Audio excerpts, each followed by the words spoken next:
คันนี้จ่ายเพียงแต่สัก$2,000ก็สามารถเป็นเจ้าของได้แล้ว Toyota Land Cruiser ปี2021แต่งโฉมหน้าปี23เนาะงามๆสีขาวออก2ออปชันให้มาเต็มเดี๋ยวพาทุกท่านไปรับชมกันเลยไป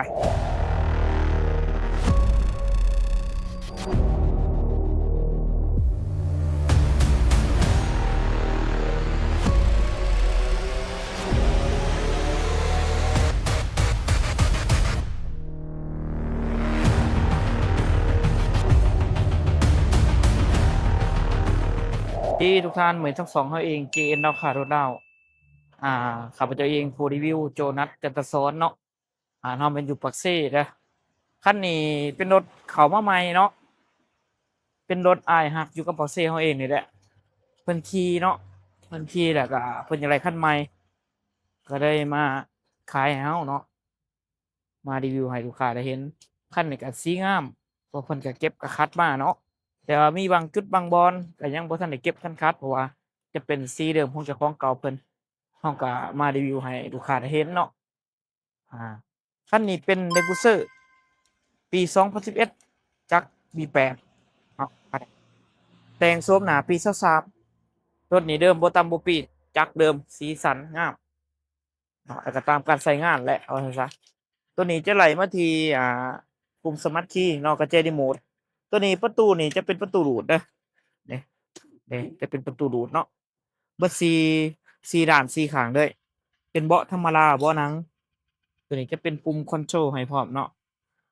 ปุ่มคอนโทรลสามารถปรับในจอ Android ได้จะให้มาเป็นกล้องรอบคัน360องศาเด้อคันนี้เด้อแอร์เย็นนี่เจ็บเนาะเบาะหนังงาม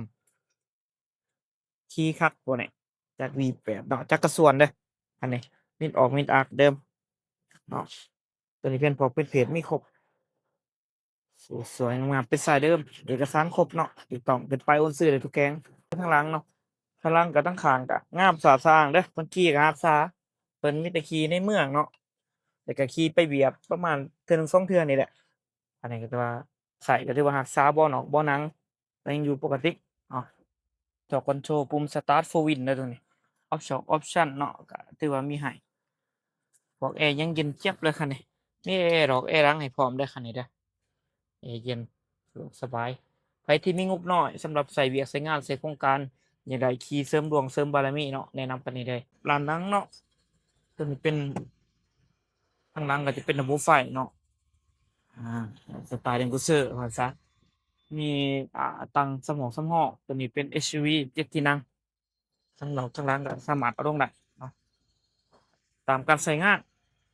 ถือว่ารถ10กว่าปีได้รักษาส่ำนี้ก็ถือว่าหายากเด้อสภาพนี้กว้างขวางสะดวกสบายขี่เสริมดวงเสริมบารมีเนาะไปเวียกไปงานโครงการเฮ็ดธุรกิจต่างๆถือว่าคักคันนี้โอ้โฮขี่ม่วนเนาะ กว้างๆเด้อแอร์เย็นแจ๊บไปน้ำเจ้าน้ำนายแนะนำคันนี้เด้อ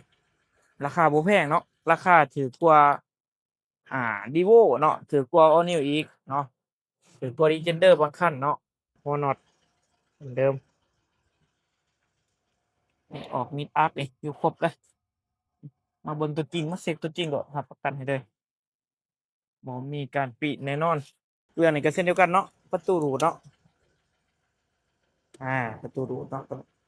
ข้างในของจักรข้างในของเครื่องตัวนี้เป็นจักร D8 เนาะจักร V8 4,500เนาะจาก4,500คันเนาะคันหน้าเนาะตัวนี้แต่งโฉมหน้ามาเด้อเนาะจะเป็นแต่งโฉมหน้าแล้วก็ตัวนี้ฝากระโปรงก็เปลี่ยนใหม่เนาะสำหรับแต่งโฉมทุกรุ่นจักรนี่นิ่มๆแน่นๆเนาะบ่หัวบ่ซึมบ่มีอายบ่มีควันอ่าสำหรับแบตเตอรี่จะให้มาเป็น2หน่วยนี่เฮาล้างบ่ทันล้างอนามัยเด้อเนาะมีหักประกันจักรหักประกันทางการขายให้เอกสารเอกสารนี่ครบ100ถูกต้องเนาะ สีสันก็มีเก็บมีเฟกธรรมดาก็สไตล์แต่งโซมเนาะนะซะ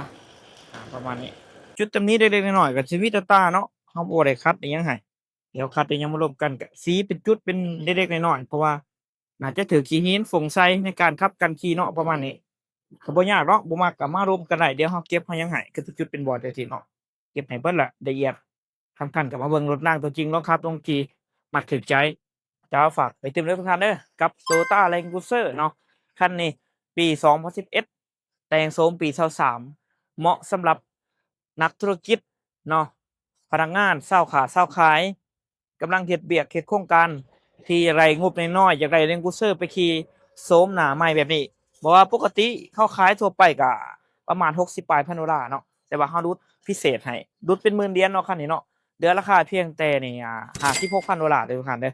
จ่ายก่อนสัก2,000ก็สามารถเอารถคันนี้ไปขี่ได้แล้วเนาะใส่เวียกใส่งานใส่โครงการต่างๆเนาะงบน้อยงบหยังแนะนำคันนี้เลยประหยัดงบไปหลายเนาะแต่ได้ขี่รถงามแล้วก็